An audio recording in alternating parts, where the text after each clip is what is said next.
ప్రభువైన దేవుడు మిమ్మల్ని మీ కుటుంబాలను ఆశీర్వదించునుగాక.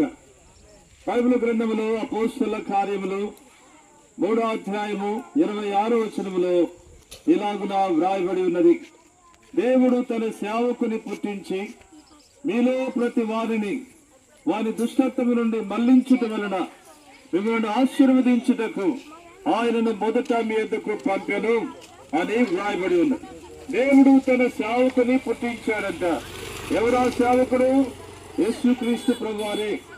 ఫిలిప్పీలకు రాసిన పత్రిక అపోస్తలుడైన పౌలు ఫిలిప్పీలకు రాసిన 2వ అధ్యాయము 6వ వచనములో ఏమన్నాడంటే, ఆయన దేవుని స్వరూపం కలిగిన వాడై ఉండి దేవునితో సమానంగా ఉన్నట విడిచిపెట్టకూడని భాగ్యమని ఎంచుకోలేదు గాని మనుషుల పోలికలో పుట్టి దాసుని స్వరూపాన్ని ధరించుకున్నాడు. కాబట్టి దేవుడు తన సేవకుని పుట్టించాడంట. ఆ సేవకుని పుట్టించి ఏం చేశాడంటే మన యొద్దకు పంపించాడు. ఎవరు ఆ సేవకుడు? ప్రభువైన యేసుక్రీస్తు వారే. ఏం చేస్తున్నాడు ఆయనంటే, ప్రతి వారిని వారి వారి దుష్టత్వము నుండి మళ్లించుట వలన మిమ్మల్ని ఆశీర్వదించుటకు ఆయనను మొదట మీ యొద్దకు పంపెను అని వ్రాయబడి ఉన్నది. కాబట్టి యేసుక్రీస్తు ప్రభువారు ఈ లోకానికి వచ్చిన ముఖ్య ఉద్దేశం ఏంటంటే, మానవ చేతని వారి పాపాన్ని నుండి మళ్లించబడాలి. చూడండి, మానవులు జన్మకర్మ పాపాన్ని కలిగి ఉంటున్నాడు.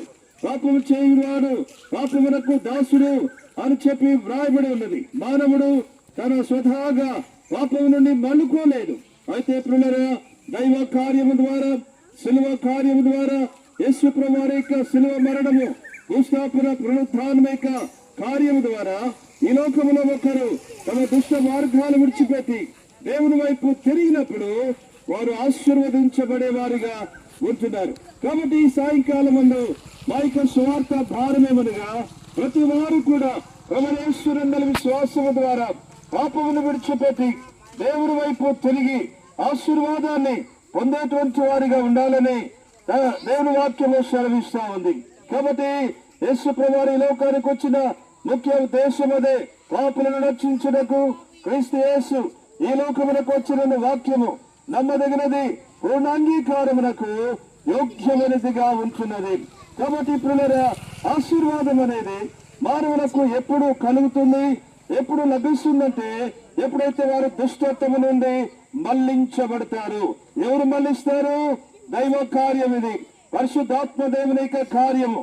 కాబట్టి దేవుడే ఒక పాపిని వారి దుష్టత్వం నుండి మళ్లించినప్పుడు వారి ఆశీర్వాదాన్ని పొందుకునేటువంటి వారిగా ఉంటారు. కాబట్టి ఈ రాత్రి కాలమందు ఈ సమయంలో వాక్యం ఉంటున్న అమ్మాయ, ఎవరైనా సరే దుష్టత్వం నుండి మళ్లించబడ్డారా? పాపము నుండి మళ్లించబడ్డారా? ఎవరు మళ్లించగలుగుతారు మళ్ళనంటే దేవుడు మాత్రమే. అందుకనే ఆయన సన్నిధికి మనం రావాలి, మందిరానికి రావాలి.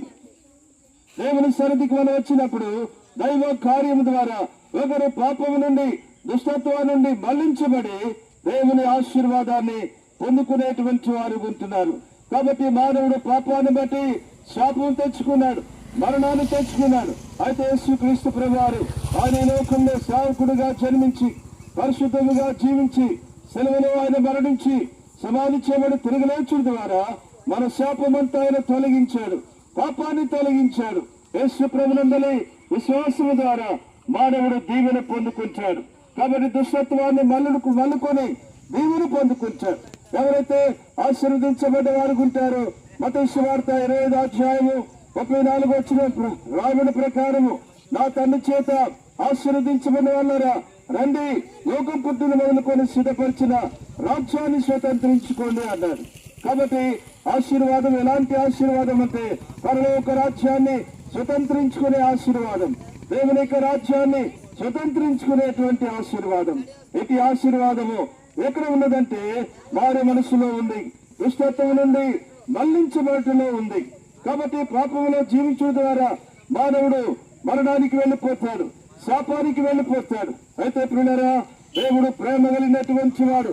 ఎవరు కూడా పాపంలో మరణించి మరణానికి శాపానికి వెళ్ళిపోవటం ఆ దేవునికి ఇష్టం లేదు. కాబట్టి ఆయన మన జీవితాలను మార్చాలని, మన దుష్టత్వం నుండి మళ్లించబడి పరలోక ఆశీర్వాదాన్ని పొందుకోవాలని ఆయన కోరుకుంటూ ఉన్నాడు. కాబట్టి ఎవరైనా కాదంటారు ఆశీర్వాదాన్ని? ఎవరు కూడా కాదన్నారు. కానీ కాదనంగానే మన పాపంలోనే ఉంటే ఆశీర్వాదాన్ని పొందుకోలేము. ఎప్పుడైతే దుష్టత్వం నుండి మళ్లించబడతామో అప్పుడు మాత్రమే ఆశీర్వాదం అనేది కలుగుతుంది. ఈ దుష్టత్వం నుండి మళ్లించబడటం అనే కార్యము యేసు ప్రభువారి యొక్క శిలువ మరణము, భూస్థాపన, పునరుద్ధాన కార్యాలు మనలో జరిగినప్పుడే దుష్టత్వం నుండి మళ్లించబడతాం. కాబట్టి ఒక త్రాగబోతు తాను త్రాగబోతు నుంచి మళ్ళుకుంటాడు. ఈ లోకంలో ఎవరైతే రకరకాల పాపాలకు బానిసలైపోయారో, రకరకాల చెడు వ్యసనాలకు బానిసలైపోయారు, అలాంటి వారందరూ కూడా విడుదల పొందుకుంటారు. కాబట్టి యేసుక్రీస్తు నామమందు మానవులకు విడుదల ఉంది, ఆశీర్వాదం ఉంది. ఇది ఆశీర్వాదం మీకు కావాలంటే రండి, ప్రభువైన యేసుక్రీస్తు వారి ఎదుకు రండి. ఆయన ఇలాగనే పిలుస్తున్నాడు, ప్రయాసపడి వారు మోసుకొనుచున్న సమస్తమైనటువంటి వారులారా నా ఎదుకు రండి, నేను మీకు విశ్రాంతిని ఇస్తాను. నా ఎదుకు వచ్చి వారిని నేను ఎంత మాత్రము రోసువైనను అని చెప్పి ఆయన అంటున్నాడు. ఒకసారి ఒక ఆటోలో వారి దైవజనులు ప్రయాణం చేస్తా ఉంటే ఆ ఆటో ఆయనకి సువార్త చెప్పాడు.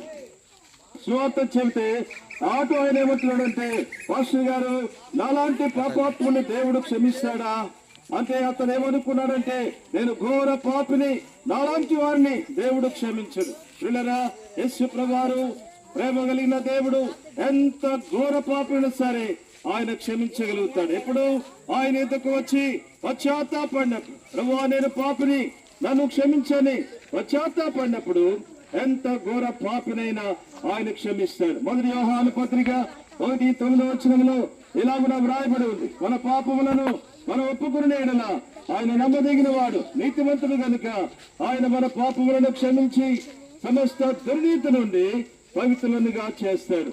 యేసు రక్తము ప్రతి పాపము నుండి మనల్ని కడిగి పవిత్రపరుస్తుంది. అయ్యా అమ్మా, రేపటి దినము నీది కాదు, నేడే మీకు అనుకూల సమయము, నేడే రక్షణ దినము.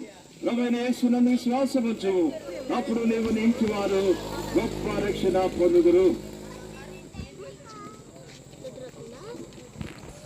మా ప్రియులారా, ఇంకా ప్రభువైన యేసుక్రీస్తు వారిని గురించి మీరు ఎక్కువగా తెలుసుకునే దాని కొరకు మనకు సమీపంలోని అరుంధతి నగర్లో హెబ్రోను ప్రార్థనా మందిరం ఏర్పాటు చేయబడింది. అక్కడ ప్రతి ఆదివారం ఉదయకాలం 7 గంటల నుండి 9:30 వరకు దైవారాధన కార్యక్రమం జరిగించబడుతుంది. వారంలో ఆయా కూడికలు జరిగించబడుతూ ఉన్నాయి. అలాగే మన గ్రామంలోని కాలువకట్ట ప్రక్కనే బేతేలు ప్రార్థనా మందిరం ఉన్నది. అక్కడ ప్రతి ఆదివారం ఉదయకాలము 10:30 గంటల నుండి దైవారాధన కార్యక్రమం జరిగించబడుతుంది. వారంలో ఆయా కూడికలు జరిగించబడుతూ ఉన్నాయి. దైవ సేవకులు కుటుంబంగా ఉంటున్నారు. ఈ రోజు రాత్రి 7:30 గంటలకు ప్రత్యేకమైన కూడిక ఏర్పాటు చేయబడింది. మీ అందరినీ ప్రేమతో ప్రభువైన యేసుక్రీస్తు నామములో ఆహ్వానిస్తూ ఉంటున్నాం.